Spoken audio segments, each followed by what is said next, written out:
Hi, Liam Ward here at LearnTheHarmonica.com. Today I have another harmonica hack for you, and today I'm teaching you how to cheat your way through chromatic harmonica if you've never played it before. I'm going to give you some hints and tips to get going on your chromatic harmonica, playing some cool minor blues stuff.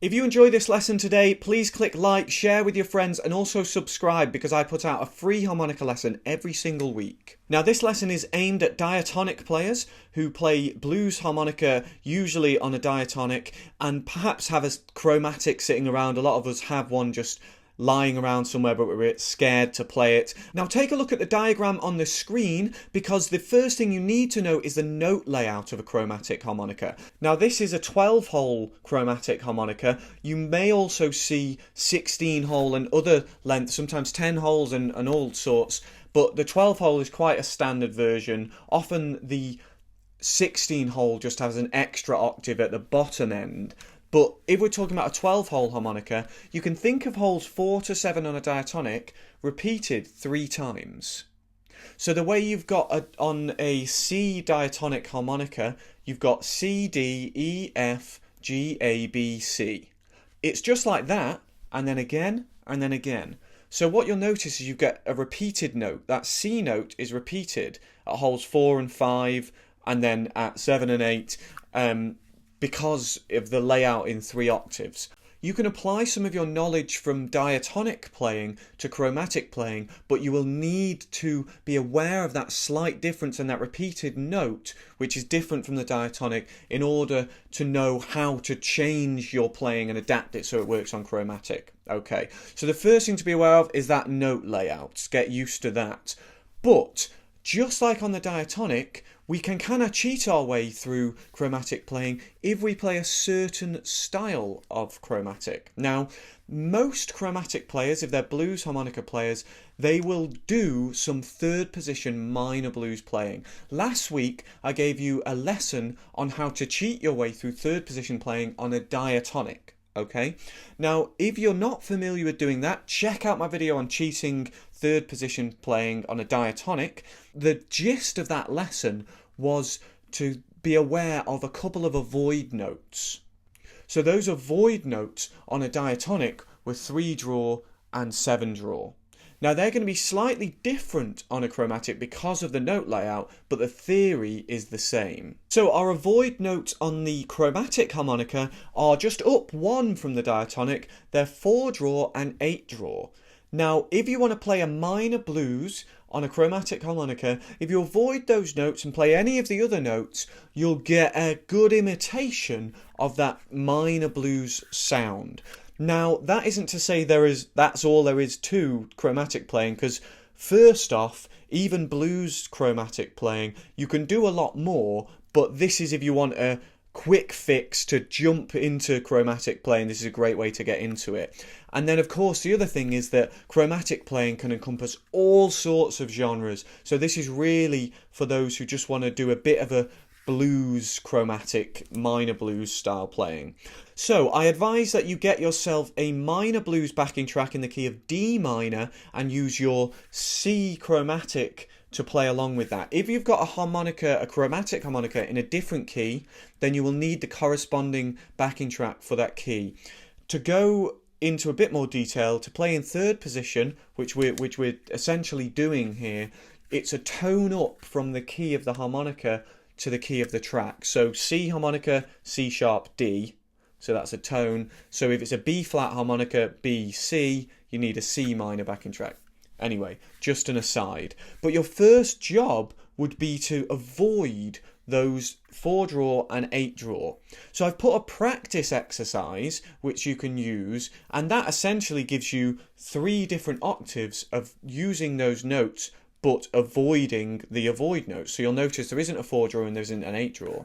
So if we do it at the bottom end of the harmonica,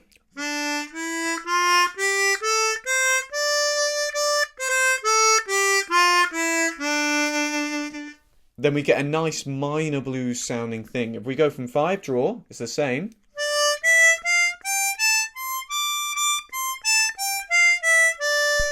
So getting used to that change of direction around the 7, 8, 9, and then back down. And then, of course, the top octave, it isn't a full octave, but we've got some notes we can use as well. So we've got...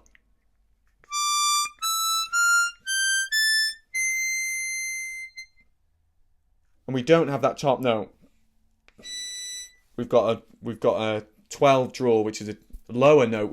We need a 13 draw if we wanted that highest note. So you can use those sets of notes to give you phrases that work. So you can start mixing those notes around, changing the order around. So instead of just going da, da, da, da, da, da, da, you can go.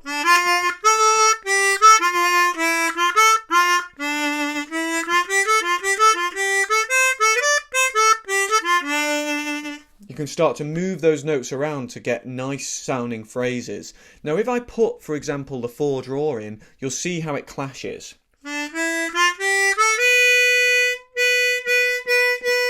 It's just not fitting the scale that we're kind of imagining, the minor blues scale there. So we're going to avoid that note as much as we can.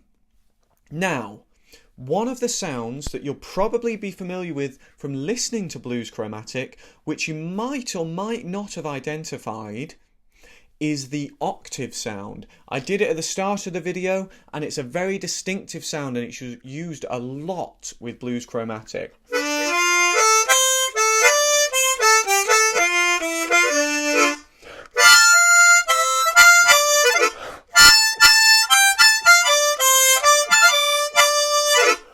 That sort of bigger sound. The single notes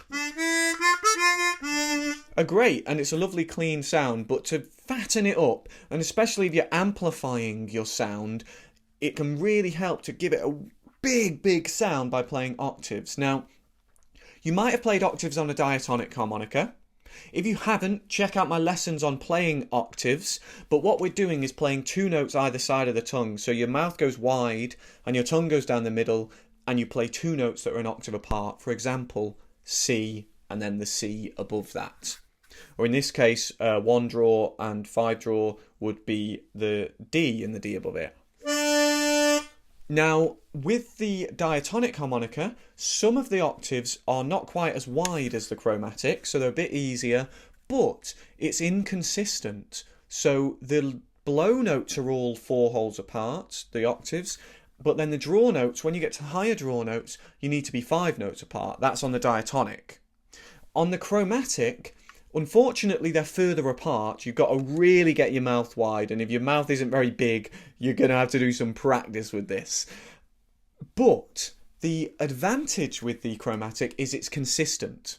It's the same the whole way up, the whole way down, blow and draw. They're all 5 holes apart. So all you have to do is get used to that shape. So if I've got my mouth over holes 1 to 5, then I block out with my tongue 2, 3 and 4, and that gives me an octave. It'll give me a C octave on the blow and a D octave on the draw. So your next step would be to practice that technique with this practice exercise. So if I do the bottom octave from 1 draw, but I turn them into octaves,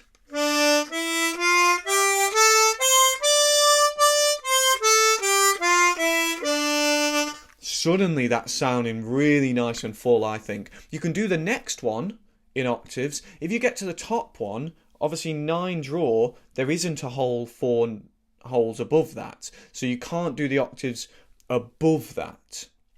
What you can do is slap those notes. So if your mouth is that width, you can take your tongue on and off and slap the notes lower than 9 draw, for example.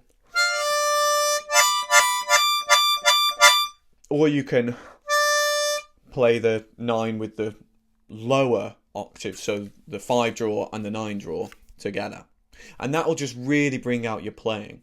So you've got the avoid notes, and you're aware of the layout of the chromatic so that you kind of know where those avoid notes are, and then hopefully working in some octaves. Now, I haven't even talked about this button here.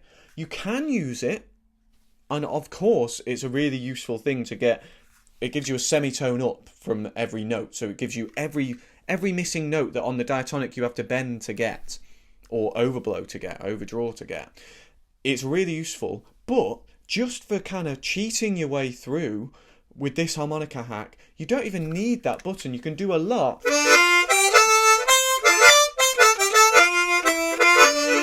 You hear a lot of players basically doing that. You might hear. So that's 3 blow and 7 blow. That one, you hear that semitone sometimes, or you hear it quite a lot. There are a lot of blues players who that essentially makes up the skeleton of their chromatic playing. Of course, people can do a lot more than that, but really, just taking those couple of tips will get you going with a pretty acceptable blues chromatic sound straight off the bat. I hope this harmonica lesson has given you a bit of an idea of how chromatic harmonica works and how you might be able to use it in your playing. I'll be back next week with another harmonica lesson, and I take requests, so if there's a song or a technique you'd like to learn about, you can put a comment beneath the video, or you can email contact@LearnTheHarmonica.com. Also join me on Facebook, Twitter and Instagram. Just search LearnTheHarmonica.com. We've got a great community of harmonica players of all levels on those social media sites, so please come and join the conversation. Before you go, click like, share with your friends and subscribe for free harmonica lessons every single week. I'll see you soon. Cheers.